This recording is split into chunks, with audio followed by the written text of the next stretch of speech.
ladies and gentlemen, to Longbox Chronicles Month here on Reaction and Review.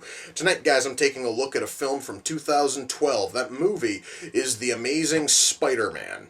Now, I could go into detail, guys, about how this thing here is about how this thing is a rushed out fucking reboot put out by Sony to desperately hang on to the Spider-Man license before it goes over to Marvel and Disney so they can jam Spidey into their already overstuffed cinematic universe. But I'm not going to go into any of that. I'm just going to say this. This thing is a reboot of Spider-Man, which was greatly needed after Spider-Man 3 completely shit the fucking bed, and I have no earthly clue if this thing is going to be any good. I honestly don't. I'm kind of hoping for it to be decent, but again, as I stated earlier, considering the fact that this thing was a desperate attempt to hang on to the Spider-Man license and nothing the fuck else, I honestly am not exactly expecting gold here. But you know what? The only way I'm going to find out if this thing is good in any way at all is if I shut up and I push play, and I'm going to do that right now. So, without further ado, it's time to kick back, relax, and check out The Amazing Spider-Man. Okay, so Pete has just stumbled into a secretive room inside of Oscorp where they're making a bio cable, which basically looks to just be Spider-Man's webbing. Oh, look, and it's even in convenient little cartridges now. So, does that mean that when he becomes Spider-Man, does he just steal these cartridges from Oscorp? Does he set up some kind of like a deal with Oscorp? How the fuck is he going to get his hands on this shit? I'm gonna tell you right now, this movie honestly had better fucking come up with a decent answer, because I am not liking any possibility which is crossing my mind right now. You know, guys, it is sort of sad that right now the only character in this film who's likable in any fucking way at all is Uncle Ben. And considering Spider-Man's origin, he is not going to be around much fucking longer, which makes this whole thing kind of suck just slightly. And just like that, the only character with any fucking character or value or worth in this goddamn movie is dead. Yay! And there's still about 90 fucking minutes left. Oh, joy. Oh, so he just purchased the bio, cable. But wait a minute, though. If the bio cable is readily available for sale, why the fuck would it be in a top secret part of the Oscorp tower?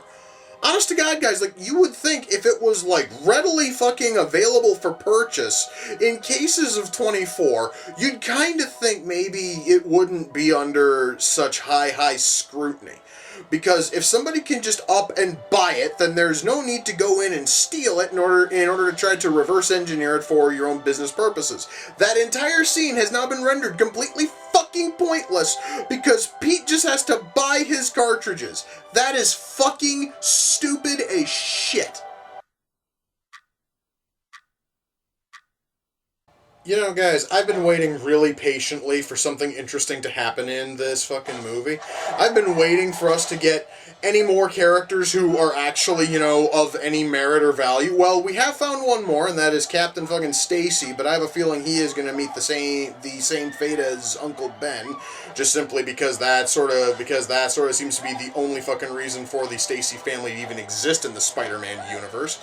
But hey, still, I'm waiting for something to happen, something of value, something of interest, something of merit, and this movie has given me nothing, and it's getting incredibly fucking boring.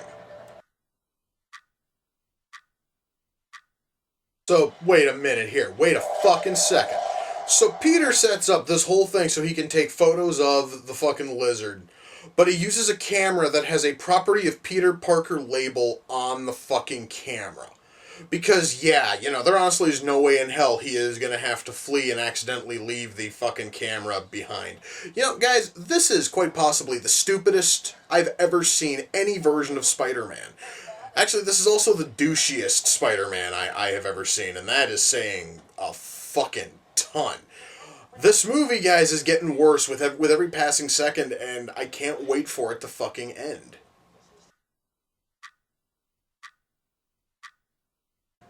Well, guys, there is one bit of good news, and this is something which is common in every single Marvel, film, including the really shitty ones. There is always one bright, shining moment, and that is Stan Lee's cameo, and we just saw it, and it was awesome. Wow, guys, I called it. The Stacy family curse in Spider-Man lives. And once more, a fucking interesting character is killed off, and we're now left with a cast of unlikable dickheads, and there's still 20 minutes left in this fucking movie.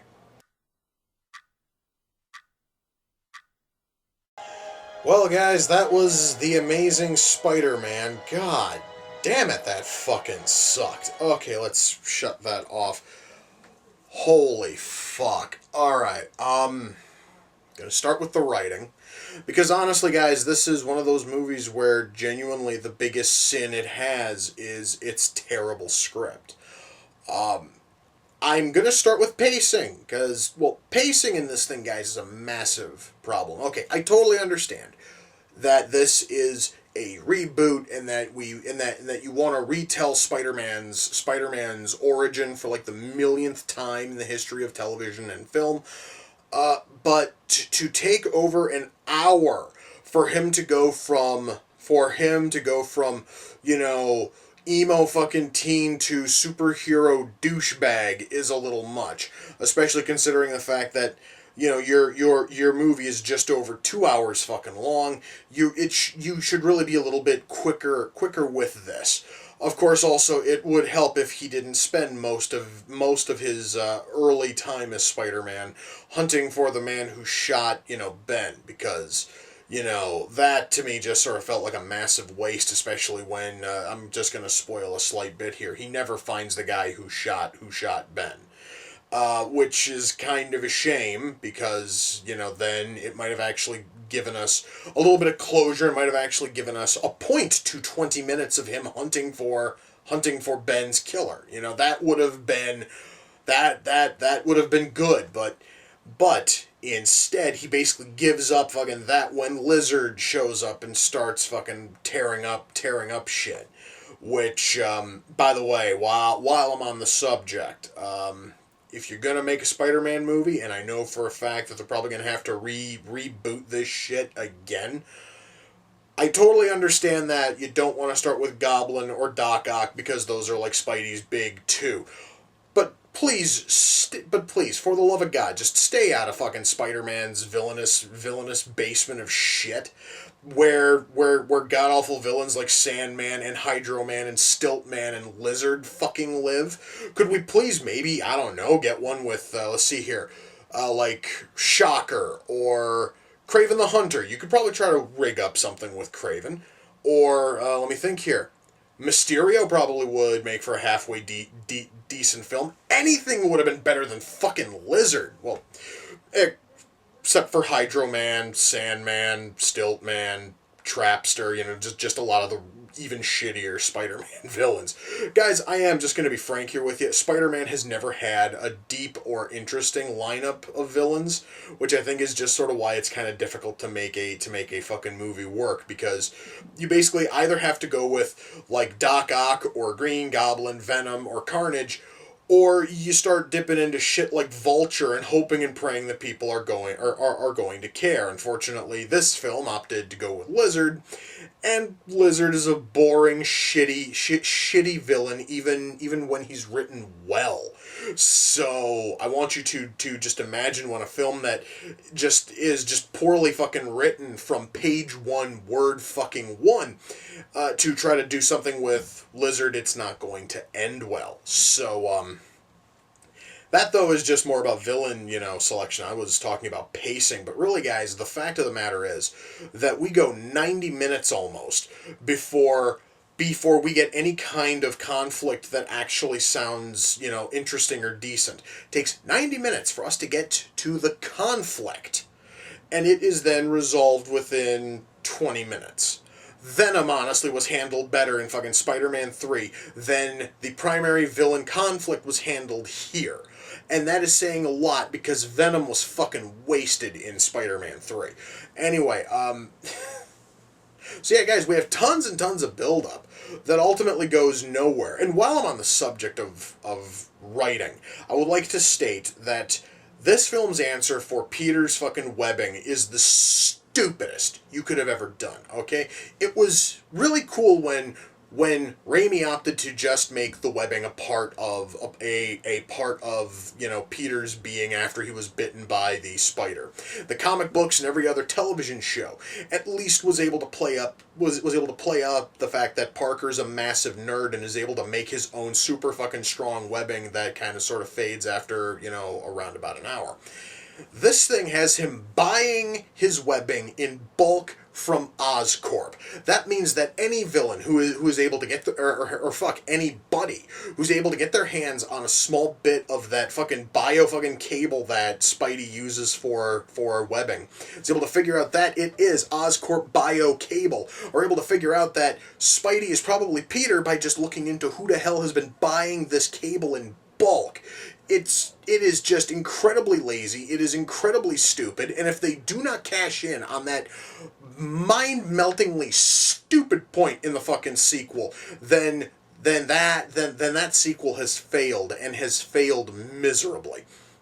Then again, this movie also failed fucking miserably, because not only did we have awful pacing, we also had a cast made up of douchebags, dickheads, and just ultimately unfucking likable people. I am able to count the characters who had any worth, any value, any merit, or any kind of likability on one hand, and all but one of them die before the closing credits hit. And I can't even promise if Stan fucking Lee's cameo character lives, because he is in the film for all of 20 seconds, and it's the best 20 seconds the fucking film has. In fact, it's the only good moment in the entire film is Stan Lee's goddamn cameo, and that is saying a lot, because normally these movies are at least kind of passable, and then Stan Lee's cameo is just kind of sort of the cherry on top.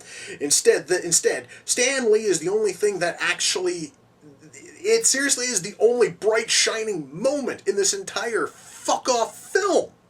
And that is saying volumes. God, guys, I genuinely thought that this thing would be at least a little bit better than Spider-Man 3. Instead, it is just as bad, just as poorly written, just as shittily paced as Spider-Man 3. My fucking God. And they wasted a shitty villain in Lizard the exact same way that they wasted Venom in Spider-Man 3.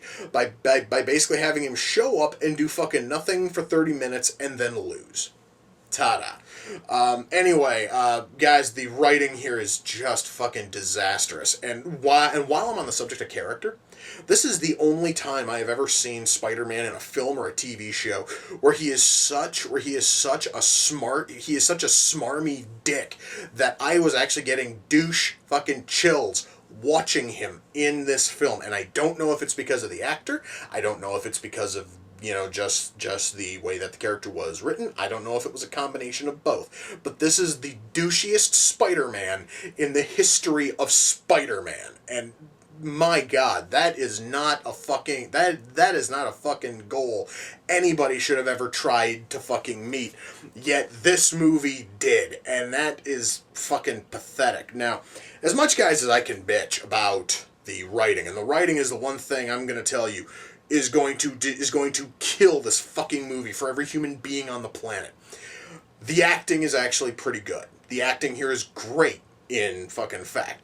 Alright, we had here a script that sucked, but we had a cast who was able to actually take it and make it fucking work, at least in terms of turning in performances that were good, that were fucking honest, believable, realistic. This cast made this thing work.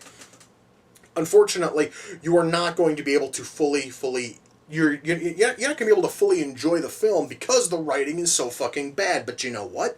At least the cast didn't phone it in.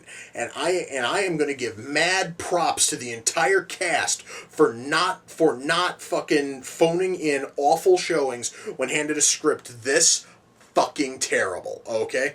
The cast here should all get fucking medals for actually trying to make this movie work by turning in decent fucking showings. It didn't, but God bless them, at least they fucking tried. Special effects here are also really solid. In fact, I will say that special effects here are done very, very well. Lighting here is done really well. Camera work, I do have to mention that camera work here is kind of shit, and I'm talking that there were a couple of tracking shots, which, by the way, guys, normally tracking shots are done with a camera on fucking rails, and it's supposed to keep the camera steady. Why is it then that almost every single time I was seeing a slow tracking shot, especially down the high school hallways, the camera was jittering as if the person operating it was Michael J. fucking Fox? That doesn't work. They should have probably redone those fucking takes. It would probably have made the movie look at least a little bit more, professional. However, though, beyond those few really jittery tracking shots, everything else here in terms of camera work is fine. And the sound mix here is good. The score, though, is kind of sort of, the score, well, it's fucking there, but I honestly am not going to remember a single bit of it. Actually, I do not fucking remember a bit of the score now, and the movie just ended. So basically the score is there, and the score is able to serve its purpose, but it doesn't really do anything special. Ultimately, guys, when all is said and done, am I able to recommend The Amazing Spider-Man? Hell no. This thing here had everything going for it except for the script. I'm going to tell you right now, the script is the most important part of any film, and when your script is this bad, it really doesn't matter how fucking good your acting and your special effects and your camera work and your sound mix and everything else is. You still have a terrible script, and it's not going to be worth fucking watching. I, guys, was hoping for this thing to be at least somewhat good, and people had told me that this thing was at least on par with Spider-Man 2, which, even though fucking Spider-Man 2 is flawed, it is still at least halfway decent. But no, this thing here is on par with Spider-Man 3, which is probably the lowest fucking goal you could have ever hit.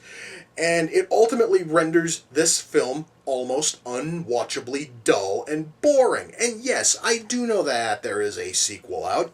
No, I am not going to bother with it. Why? Because this thing fucking sucked, and I've heard nothing but terrible things about the sequel. And if this thing was fucking awful, and people hated the sequel, I dread to think about what's in that fucking sequel. Jesus Christ. You know what, guys? I was hoping to watch a good Spider-Man movie, and goddammit, I am going to. I have all 3 of Sam Raimi's Spider-Man films on Blu-ray. I am going to marathon those fuckers right now. Because you know what? Upon fucking thinking about it further, Spider-Man 3 is just a little bit better than this thing. And I would rather sit through that than even think about watching this fucking shingle again. So, guys, with that, we come to the close of another reaction and review. Until next time, ladies and gentlemen, take care, and I will see you all in the near future. Peace.